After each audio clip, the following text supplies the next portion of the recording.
హనుమ జయంతి నాడు ఒక ప్రధాన నియమం ఉంది. మీరు వచ్చే సంవత్సరం మీ దేవాలయంలో హనుమ జయంతి చేసేటప్పుడు బాగా జ్ఞాపకం పెట్టుకోండి. హనుమ ఆవాహన ఎక్కడ తొందరగా జరుగుతుందో తెలుసా అండి? అరటి చెట్లు మీరు బాగా కట్టి అరటి గెలలు వంగి ఉండేటట్టుగా అలంకారం చేసి అప్పుడు హనుమ జయంతి చెయ్యాలి. నేను ఇవాళ మీరు అడిగారు కాబట్టి ఒక పరమ సత్యం చెప్పేస్తున్నాను. హనుమ తొందరగా ప్రసన్నులైపోవాలంటే ఎక్కడ చేయమని చెప్పిందో తెలుసా అండి? పరాశర సంహిత.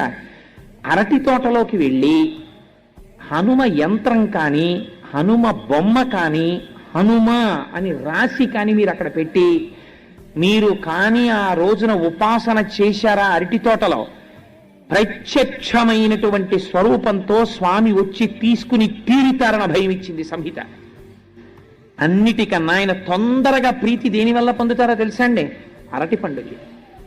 కదలి పూజ అని